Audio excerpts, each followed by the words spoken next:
Halo Bapak, Ibu, dan teman-teman. Perkenalkan, saya Fatima Nurmada Ramadhani dari STITB K05 NIM 1822302. Pada kesempatan kali ini, saya akan menjelaskan mengenai proses sampling sinyal dan rekonstruksi sinyal. Nah, ada 3 topik utama yang akan saya bahas. Yang pertama, prinsip dasar. Yang kedua, perangkat ADC dan DAC. Dan yang ketiga adalah konsep dan penjelasan matematis. Pertama, prinsip dasar. Apa itu sampling sinyal? Sampling adalah proses mengubah sinyal analog yang kontinu menjadi sinyal digital diskrit dengan mengambil nilai sinyal pada waktu-waktu tertentu. Ini adalah ilustrasi dari sampling sinyal. Di gambar yang kiri bisa dilihat itu adalah sinyal aslinya, yaitu sinyal dalam bentuk analog, di mana bisa kita lihat grafiknya berbentuk kontinu. Sementara yang di kanan, yaitu sinyal hasil sampling, bisa dilihat bahwa bentuknya sudah menjadi diskrit dan sudah tidak bersambung lagi, sudah tidak kontinu lagi. Nah, sinyal sampling dinyatakan dengan XS dalam kurung N sama dengan XNT, di mana XN adalah sinyal diskrit dan XT adalah sinyal kontinu. Kemudian ada juga persamaan F sama dengan 1 per T, yaitu F adalah frekuensi sampling dan T adalah interval sampling. Sampling sinyal itu sendiri memiliki laju atau sampling rate yang diukur dalam Hertz dan merepresentasikan jumlah sampel yang diambil per detik. Kemudian dalam sampling ada konsep yang bernama konvolusi, di mana konvolusi adalah proses menggabungkan sinyal dengan respon impuls sistem untuk memahami bagaimana sinyal berubah saat diproses. Nah, bisa lihat gambar di kiri menggambarkan fungsi F, yaitu sinyal analog kontinu yang akan diambil sampelnya, dan di gambar kanan yaitu fungsi G adalah deretan impuls yang memiliki waktu sampling pada interval tertentu. Nah, saat dikonvolusikan hasilnya adalah seperti ini, yaitu pengambilan nilai sinyal analog di lokasi impuls. Bisa dilihat bahwa titik-titik merah itu adalah nilai yang diambil, sinyal analog yang diambil nilainya, dan ini adalah gabungan dari kedua grafik F dan G tadi. Jadi keterangan dari persamaan yang ada di layar juga adalah fungsi ini adalah hasil konvolusi antara F dan G pada variabel waktu. Kemudian ini adalah ilustrasi dari sampling sinyal. Jadi grafik yang warnanya ungu menggambarkan sinyal analog yang kontinu, dan kemudian centang-centang ini seperti titik-titik merah tadi, yaitu titik-titik di mana sinyal tersebut akan diambil nilainya, dan setiap titik ada jaraknya, yaitu periode yang uh, artinya dia adalah satu per frekuensi. Kemudian ada konsep kuantisasi sinyal. Kuantisasi adalah konversi sampel analog ke nilai digital terdekat dalam rentang nilai yang telah ditentukan. Ini sedikit tambahan keterangan dari grafik dari gambar yang sebelumnya, yaitu bisa dilihat kalau yang di bawah adalah sampling, sementara sumbu yang vertikal adalah menggambarkan kuantisasinya. Nah, kemudian ada rekonstruksi sinyal. Rekonstruksi adalah proses untuk mengembalikan sinyal analog asli dari sinyal digital yang telah disampling, dengan tujuan untuk mendapatkan kembali bentuk gelombang yang paling mendekati sinyal asli. Sampling itu sendiri ini ada sedikit ilustrasinya. Jadi pertama, tentu saja dengan sinyal analog, kemudian dikonversi dari analog menjadi digital, menghasilkan sinyal digital yang berbentuk diskrit, dan kemudian setelah direkonstruksi akan menghasilkan sinyal analog hasil interpolasi atau sinyal analog hasil rekonstruksi dengan menggunakan konversi digital ke analog. Kemudian konsep terakhir ada perangkat ADC dan DAC.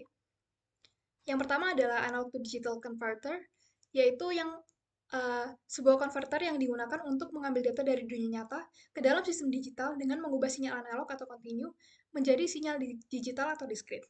Nah, cara kerjanya yang pertama adalah sampling, yaitu mengambil nilai sinyal analog pada interval waktu tertentu. Yang kedua adalah kuantisasi, yaitu mengubah nilai analog menjadi nilai diskrit. Dan yang ketiga adalah encoding, yaitu merepresentasikan hasil kuantisasi dalam kode biner. Yang kedua adalah digital to analog converter.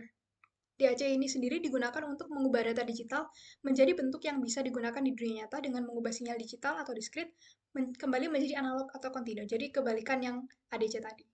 Cara kerjanya yang pertama adalah decoding, yaitu mengubah kode biner atau digital menjadi sinyal analog, dan yang kedua adalah filtering atau menghilangkan noise dan komponen yang tidak diinginkan dari sinyal analog. Jadi singkatnya perbedaan ADC dan DAC ini sebagai berikut ya. Kalau fungsinya ADC mengubah sinyal analog menjadi digital, DAC mengubah sinyal digital menjadi analog. Inputnya ADC sinyal analog yaitu tegangan atau arus dan arus kontinu dan outputnya akan menghasilkan data digital dalam bentuk bit binar. Sementara kalau DAC inputnya sinyal digital yaitu data binar dan outputnya adalah sinyal analog berupa tegangan atau arus kontinu. Kemudian contoh aplikasi dalam dunia nyata juga berbeda. Kalau ADC biasanya digunakan pada kamera digital dan sensor suhu, sementara DAC biasanya digunakan pada speaker atau layar monitor. Kemudian konsep utama terakhir dalam penjelasan kali ini yaitu konsep dan penjelasan matematis. Yang pertama, sampling. Fungsi Dirac adalah sebuah konsep matematis yang digunakan dalam pemrosesan sinyal, fisika, dan engineering untuk memodelkan impuls yang ideal. Yang pertama ada definisi impuls, yaitu fungsi delta Dirac bernilai 0 di semua tempat kecuali pada T sama dengan 0, di mana nilainya tak hingga, tetapi integral totalnya tetap 1. Dengan persamaan sebagai berikut, dan dengan sifat integral utama sebagai berikut. Hal ini mencerminkan konsep impuls yang sangat singkat, namun sangat kuat, di mana semua energi terkonsentrasi pada T sama dengan 0. Yang kedua ada shifting atau sampling property, yaitu fungsi delta Dirac didefinisikan sedemikian rupa sehingga untuk setiap fungsi yang terdefinisi dengan baik, xt adalah sebagai berikut. Hal ini berarti fungsi delta dapat digunakan untuk mengambil sampel nilai xt pada t sama dengan t0, mengekstrak nilai fungsi tersebut pada titik tersebut. Yang ketiga ada definisi sinyal waktu kontinu. Nah, misalkan ft adalah sinyal waktu kontinu yang ingin kita sampel. Sinyal ini dapat berupa fungsi band limited atau sinyal dunia nyata. Yang keempat ada fungsi sampling sebagai deret delta Dirac periodik. Sampling dilakukan menggunakan deret impuls, yaitu fungsi delta Dirac yang diulang secara periodik sebagai berikut. Dengan T adalah periode sampling atau interval waktu antara dua impuls delta berturut-turut, dan N adalah bilangan bulat yang merepresentasikan setiap impuls. Deret impuls ini berfungsi sebagai sampler ideal yang memilih nilai Ft pada interval waktu diskrit.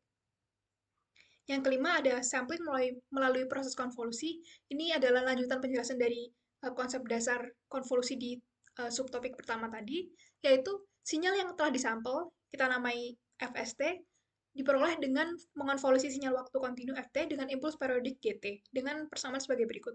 Dan menggunakan integral konvolusi, dan kemudian dengan substitusi diperoleh persamaan sebagai berikut. Jadi, sinyal hasil sampling terdiri dari impuls-impuls yang diperoleh dari sinyal asli pada T sama dengan N. Yang keenam ada interpretasi proses sampling. Proses konvolusi tadi mengambil sampel diskrit dari Ft pada interval T. Hasilnya adalah deretan impuls delta, di mana setiap impuls membawa informasi Fnt yang merepresentasikan nilai sampel sinyal. Kemudian ada... Oh, ini salah tempat ini harusnya udah yang tadi ya. Oke, next. Kemudian ada rekonstruksi. Jadi setelah kita bicara sampling, kita bicara rekonstruksi. Rekonstruksi sinyal digital menjadi sinyal analog awal, yaitu setelah sinyal disampel, perlu dilakukan rekonstruksi sinyal waktu kontinu dari sampel diskrit menggunakan filter low pass atau LPF yang menghilangkan spektrum replika yang tidak diinginkan akibat proses sampling. Yang pertama ada spektrum hasil sampling, yaitu dari proses sampling diketahui bahwa transformasi Fourier dari sinyal hasil sampling FST adalah sebagai berikut, dengan Fs sampai dengan 1 per T adalah frekuensi sampling, dan spektrum asli FF atau FSF direplikasi di sekitar kelipatan Fs.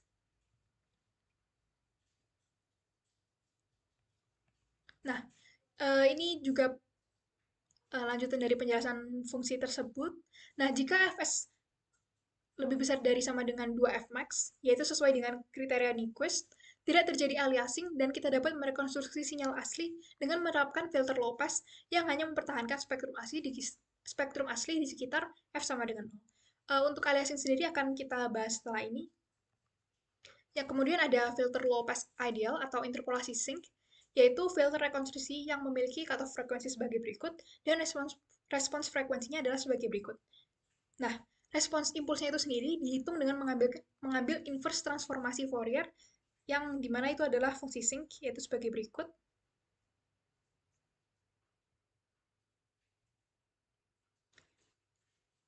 Nah, ini ada formula rekonstruksi menggunakan interpolasi sync, yaitu dengan menerapkan filter ini pada sinyal hasil sampling, di mana ya fungsinya sebagai berikut. Itu adalah persamaan FT.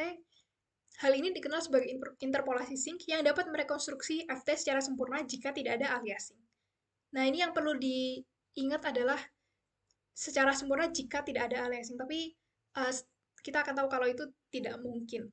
Nah, makanya dia memiliki kelemahan, yaitu yang pertama ada non-kausal, yaitu fungsi ini memiliki panjang hingga membutuhkan sampel dari masa lalu dan masa depan. Dan yang kedua adalah tidak dapat direalisasikan secara fisik, dan karena dia tidak ada filter di dunia nyata yang dapat menerapkan fungsi sync dengan panjang tak terbatas. Nah, maka dari itu ada uh, beberapa macam filter low pass yang praktis yang bisa digunakan karena meskipun kurang ideal tapi ini lebih bisa diimplementasikan di dunia nyata dibandingkan uh, filter sync yang tadi sebelumnya. Yang pertama ada raised cosine filter, yaitu filter yang digunakan dalam komunikasi digital untuk rekonstruksi sinyal yang lebih halus dan memiliki faktor roll-off beta untuk mengontrol transisi bandwidth. Yang kedua ada Butterworth filter, yaitu memiliki respons frekuensi yang datar di daerah passband dan juga roll-off-nya lebih bertahap dibandingkan filter ideal tadi. Yang ketiga ada Chebyshev filter, yaitu memiliki roll-off lebih curam dibandingkan Butterworth, namun menghasilkan ripple di passband tipe 1 atau di stopband tipe 2. Yang terakhir ada Bessel filter, yaitu filter yang mempertahankan bentuk dan fase sinyal, cocok untuk sistem audio dan kontrol, dan roll-off-nya lebih lambat tapi minim distorsi. Nah, yang keempat, tadi sudah disebut-sebut sebelumnya saat membahas tentang low pass filter, yaitu aliasing ini. Di mana aliasing ini terjadi jika frekuensi sampling fs terlalu rendah, yaitu fs kurang dari 2 fmax. Spektrum replika akan tumpang tindih, yaitu ini tadi yang dinamakan aliasing. Filter low pass tidak dapat menghilangkan efek aliasing ini. Makanya tadi yang ideal itu sebenarnya tidak mungkin dilakukan di dunia nyata. Tapi bisa dilakukan pencegahan aliasing. Yang pertama adalah pilih fs sedemikian rupa sehingga fs lebih besar dari sama dengan 2 fmax dan bisa juga menggunakan anti-aliasing filter sebelum sampling untuk membatasi fmax. Kesimpulannya adalah rekonstruksi sinyal memerlukan low pass filter untuk mengambil kembali spektrum asli. Interpolasi sync ideal, tapi tidak dapat direalisasikan secara fisik. Nah, maka dari itu ada filter praktis seperti Butterworth, Chebyshev, dan Bessel yang menawarkan solusi rekonstruksi dengan trade-off antara ketajaman dan distorsi. Yang terakhir adalah aliasing tidak dapat diperbaiki setelah sampling, sehingga perlu dicegah sejak awal dengan filter anti-aliasing. Nah, sekian penjelasan mengenai proses sampling sinyal dan rekonstruksi sinyal. Sekian dan terima kasih.